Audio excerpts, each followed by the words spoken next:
एक गांव में गौतम बुद्ध का बहुत बड़ा आश्रम था। वहां पर एक प्रसिद्ध बौद्ध गुरु रहते थे।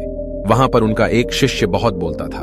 वह हर समय इधर उधर की बातें करता था। जब वह दान लेने के लिए जाता तो हर घर से एक नई कहानी लेकर आता और आश्रम के दूसरे शिष्यों को सुनाता था। एक शिष्य की दूसरे से बुराई करता, चुगली करता और दूसरों के सामने अच्छा बनने का प्रयास करता। खुद के मुंह से ही खुद की तारीफ करता रहता और हमेशा ही खुद को गुरु के सामने सबसे बुद्धिमान और उत्तम साबित करने का प्रयास करता। वह खुद को सभी शिष्यों से अलग और श्रेष्ठ मानता था।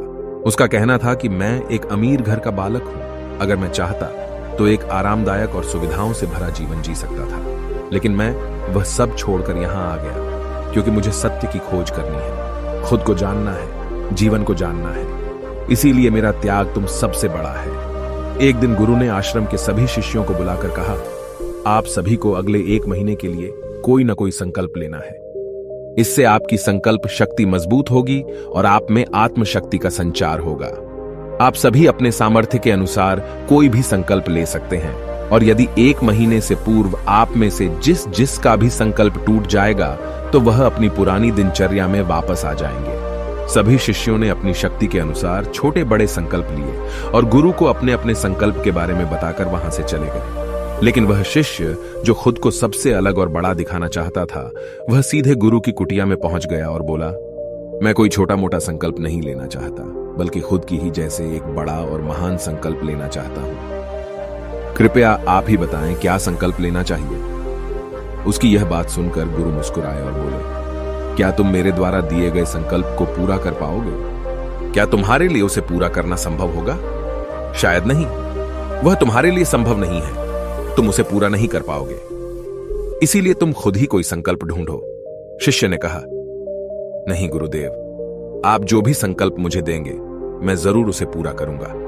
गुरु ने कहा, ठीक है, तो तुम अगले 1 महीने तक चुप रहो, मुंह से एक शब्द भी नहीं निकालोगे। यही तुम्हारा संकल्प है। शिष्य ने कहा, गुरुदेव, यह भी कोई संकल्प है? यह तो बहुत ही आसान है। 1 महीने तक चुप ही रहना है। आप कोई बड़ा संकल्प दीजिए जो मेरी योग्यता के लायक हो, जिसे पूरा करने में मुझे समस्या हो। गुरु ने कहा, पहले तुम इस संकल्प को तो पूरा करके दिखाओ। शिष्य ने गुरु की बात मान ली और वह उसी समय चुप हो गया और पलटकर कुटिया से बाहर चला गया। उसे चुप रहना बहुत आसान लग रहा था। उसने एक दिन तो जैसे तैसे चुप रहकर काट लिया, लेकिन दूसरे दिन से उसके मन में ना बोलने का बोझ बढ़ने लगा। तीसरे दिन उसे भारीपन महसूस होने लगा और चौथे दिन उसके अंदर एक अजीब सी बेचैनी होने लगी, क्योंकि आसपास आश्रम के सभी शिष्य एक दूसरे से बातें कर रहे थे।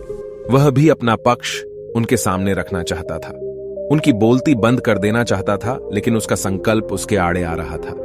इसीलिए वह पूरे दिन सिर्फ मुंह और आंखें बनाता रहता। इसी तरीके से कुछ दिन और बीते और वह शिष्य बीमार पड़ गया। उसका सिर फटा जा रहा था। उसका खाने पीने तक का मन नहीं कर रहा था। वह सिर्फ बोलना चाहता था। वह गुरु के पास गया और उनके सामने बैठकर लिखकर उन्हें बताया, गुरुदेव, मैं बोलना चाहता हूं। बिना बोले मुझे सांस नहीं आ रही। मेरा दम घुटता जा रहा है। मैं अंदर ही अंदर पागल हुआ जा रहा हूं। मैं क्या करूं? संकल्प तोड़ दूं क्या? यह पढ़कर गुरु मुस्कुराए और बोले, संकल्प तो तोड़ने के लिए ही होते हैं, लेकिन जो अपने संकल्प को पूरा कर लेता है वही अपनी आंतरिक शक्ति को बढ़ाता है, और जो अपनी आंतरिक शक्ति को बढ़ा लेता है वह समाज और जागृति की राह पर आगे बढ़ जाता है। संकल्प का लेना भी तुम्हारे हाथ में था और इसे तोड़ना भी तुम्हारे ही हाथ में है। तुम्हारे बहुत से भाई अपने संकल्प को तोड़कर अपनी पुरानी दिनचर्या पर वापस आ चुके हैं। अगर तुमसे नहीं हो पा रहा तो तुम भी संकल्प तोड़कर अपनी पुरानी दिनचर्या पर वापस जा सकते हो। लेकिन याद रहे, अगर आज तुम इस छोटे से संकल्प को नहीं संभाल पा रहे तो तुम अपनी बाकी की पूरी जिंदगी को कैसे संभाल सकोगे? बाकी फैसला पूरी तरह से तुम्हारे हाथों में है। गुरु की यह बात उस शिष्य के दिल में चोट कर गई। वह बिना कुछ बोले वहां से वापस चला गया और खुद को अपनी कुटिया में बंद कर लिया। वह केवल अपने जरूरी कामों के लिए ही कुटिया से बाहर निकलता, बाकी सारे समय कुटिया के अंदर ही बैठा रहता। 15 दिन बीत चुके थे और आश्रम के लगभग सभी शिष्यों का संकल्प अब तक टूट चुका था, लेकिन उसका संकल्प अभी भी जारी था। संकल्प लेने के बाद से अब तक उसने एक शब्द भी नहीं बोला था। सारा आश्रम हैरान था कि इतना बोलने वाला इंसान चुप कैसे हो गया। 15 दिन बीतने के बाद वह दोबारा अपने गुरु के पास गया और लिखकर बताया है, गुरुदेव, मैं बाहर से तो चुप हूं, लेकिन मेरे भीतर बहुत सी आवाजें हैं, बहुत सी चीख पुकार और शिकायतें हैं। मैं अंदर ही अंदर बात करता रहता हूं। मेरा मन तरह तरह के प्रश्न पूछता रहता है। मैं बाहर से जितना मौन हूं, भीतर से उतने ही शोर शराबे से भरा हुआ हूं। क्या इस तरह से मेरा संकल्प अभी भी जारी है? गुरु ने कहा, हां, तुम्हारा संकल्प अभी भी जारी है, लेकिन जब तक लोगों की यह आवाजें तुम्हारे कानों में पड़ती रहेंगी, तुम्हारा मन बोलता रहेगा, क्योंकि इसे तो आदत है बोलने की। तुम भले ही बाहर से चुप रहो, लेकिन तुम अंदर ही अंदर बोलते रहोगे। तुम्हें इन बातों से, इन आवाजों से दूर जाना पड़ेगा। शिष्य गुरु को प्रणाम कर वहां से चला जाता है और सुबह होते ही अपनी कुटिया छोड़कर जंगल की तरफ चला जाता है। कई दिन बीत जाते हैं, संकल्प का समय भी पूरा हो जाता है, लेकिन शिष्य लौटकर नहीं आया। आश्रम में सभी को डर था कि कहीं जंगली जानवर ने उसे खा ना लिया हो। इस बीच उसे ढूंढने की बहुत कोशिश की गई, लेकिन वह कहीं नहीं मिला। सभी गुरु भाइयों ने मान लिया था कि जंगली जानवरों ने उसे अपना शिकार बना लिया है, लेकिन गुरु को ऐसा नहीं लगता था। एक दिन आश्रम का एक अन्य शिष्य गुरु के पास आया और बोला, गुरुदेव, हमारे उस अधिक बोलने वाले भाई के साथ क्या हुआ होगा? क्या जानवर ने उसे मार दिया होगा? गुरु ने कहा, हो सकता है कि जानवरों ने उसे अपना शिकार बना लिया हो, लेकिन उसके न लौटने की एक दूसरी वजह भी हो सकती है। शायद उसे वह मिल गया है जिसके लिए वह गया था। फिर शिष्य ने पूछा, गुरुदेव, क्या ज्यादा बोलना इतना हानिकारक होता है? गुरु ने कहा, इंसान के जीवन के बहुत सारे दुखों में से एक दुख यह भी है कि वह कभी चुप नहीं रह सकता, हमेशा कुछ ना कुछ बोलता ही रहता है। सिर्फ हमारे बोलने के कारण हमारे आधे से ज्यादा दुख पैदा होते हैं। परिवार के अधिकतर झगड़ों की वजह हमारा बेमतलब बोलना ही होता है। हम में से कोई भी चुप नहीं रहना चाहता। हम बस सामने वाले को सुना देना चाहते हैं। जो भी हमारे मन में है, सब निकालकर उसके मन में बैठा देना चाहते हैं। उसे समझा देना चाहते हैं कि देख, तू गलत है और मैं सही।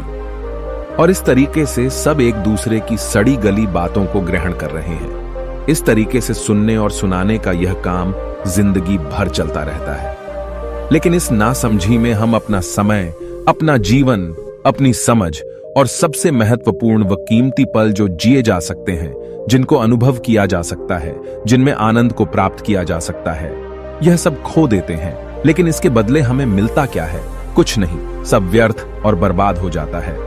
इस पागलपन में हमने क्या खो दिया, इसका एहसास केवल कुछ ही लोगों को हो पाता है। बाकी लोग जैसे उन्हें अपने आने का पता नहीं, वैसे ही उन्हें अपने जाने का भी पता नहीं चल पाता। शिष्य ने कहा, तो फिर इसका समाधान क्या है? गुरु ने कहा, पूरी जागरूकता के साथ अपने विचारों को देखना यही एकमात्र तरीका है। सारी मानसिक समस्याओं का वर्तमान में रहकर चिंतन करना, पूरी जागरूकता के साथ अपना काम करना जिंदगी में चमत्कारिक बदलाव ला देता है। उसके बाद वह शिष्य गुरु से अपने प्रश्नों का उत्तर पाकर उनको प्रणाम करके वहां से चला गया। उस शिष्य को आश्रम छोड़कर गए हुए 3 महीने का समय बीत चुका था, लेकिन उसकी कोई खबर न थी। अब तक तो सभी गुरु भाइयों ने भी उसके वापस लौटने की उम्मीद छोड़ दी थी, लेकिन एक दिन वह आश्रम लौट आता है।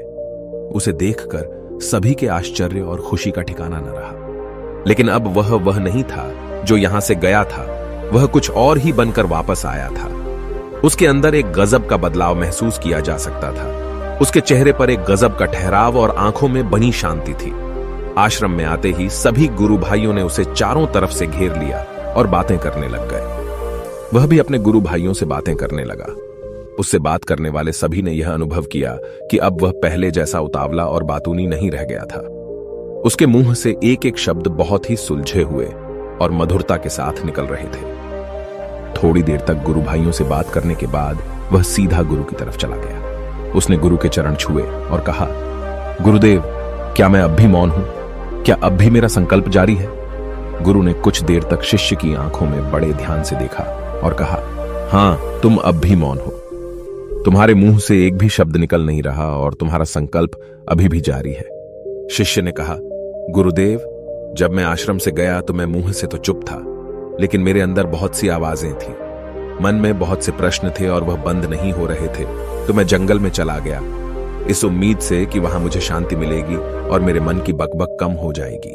लेकिन मैं जितना एकांत में जाता गया, मेरे अंदर की आवाज उतनी ही तेज होती गई। मेरे भीतर की पुरानी से पुरानी आवाज मुझे सुनाई देने लगी। तब जाकर मैंने महसूस किया कि मैं कितना गलत कर रहा था। जब मैं अपने परिवार वालों, दोस्तों को और गुरु भाइयों को बुरा भला कहता था तो उस समय मुझे लगता था कि मैं सही कह रहा हूं। जब मैं गुरु भाइयों की एक दूसरे से चुगली करता था और उनका मजाक बनाता, तब भी मुझे यही लगता था कि मैं उनसे बेहतर हूं और मैं सही कर रहा हूं। लेकिन उस दिन मैंने पहली बार महसूस किया कि मैं कितना गलत बोलता था। काफी दिनों तक ये आवाजें, ये शिकायतें मेरे अंदर चलती रहीं, लेकिन धीरे धीरे करके एक दिन ये सारी आवाजें मेरे अंदर से समाप्त हो गई। अब मैं भीतर से भी मौन हो गया। उस घने जंगल में बाहर से कोई बोलने वाला था नहीं और भीतर कोई आवाज बची ही नहीं थी, और मैं उस दिन पहली बार मौन का सही अर्थ समझा। मेरे चारों तरफ बहुत शांति थी। हालांकि अभी भी कुछ आवाजें आ रही थीं जो पहले भी आती थीं, लेकिन मैं उन्हें सुन नहीं पाता था। पर अब वह सभी आवाजें मुझे स्पष्ट रूप से सुनाई दे रही थीं। हवा के चलने की आवाज, चिड़ियों के चहकने की आवाज और पानी के बहने की आवाज। ये सभी आवाजें मैंने पहली बार पूरे होशपूर्वक सुनी। अपने चारों तरफ इतनी शांति मैंने पहले कभी महसूस नहीं की थी। तो इस शांति को भंग करने के लिए मैंने पहली बार अपने मुंह से कोई शब्द निकाला। मैं चिल्लाया, हे ईश्वर, ये कैसी शांति है? सभी कुछ इतना शांत क्यों है? ऐसा क्या हो गया? लेकिन मेरे चिल्लाने के बाद भी शांति भंग नहीं हुई। सब कुछ पहले जितना ही शांत था, बाहर भी और भीतर भी। हे गुरुदेव, मैंने अपने गुरु भाइयों से बात की, मैंने आपसे बात की। मैं बोल रहा हूं, मैं चल रहा हूं, मैं सब कुछ देख रहा हूं, लेकिन मैं अपने भीतर एकदम एकांत में हूं, मौन में हूं, भीड़ में होता हूं, तब भी भीतर से अकेला एकांत में होता हूं। जब मैं खुद में भी शोर करना चाहता हूं, तब भी एकांत में ही होता हूं। अब सब दिखाई पड़ने लगा है, सब सुनाई पड़ने लगा है। गुरु ने कहा, जब तक हम बाहर की तरफ बोलते रहेंगे, भीतर अशांति ही रहेगी। लेकिन जिस दिन हम भीतर की तरफ मुड़ जाएंगे, तब हमारे मुंह से कुछ भी निकलेगा, हम शांत ही रहेंगे। दुनिया में जितनी भी बुराइयां हैं, ज्यादातर हमारे बोलने से ही उत्पन्न होती है, क्योंकि हम चुप रहना नहीं चाहते। हम जितनी जरूरत है उससे कहीं ज्यादा बोलते हैं। हम सामने वाले को सुनना नहीं चाहते, बल्कि उसकी बोलती बंद कर देना चाहते हैं। उसे समझा देना चाहते हैं कि मैं कौन हूं, मैं क्या कर सकता हूं, और यही हमारी जिंदगी का मकसद बनकर रह जाता है।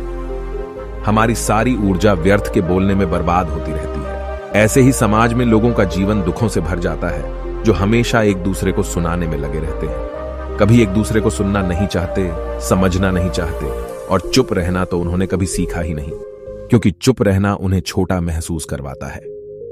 दुनिया की सभी लड़ाइयों का कारण हमारा बोलना ही है।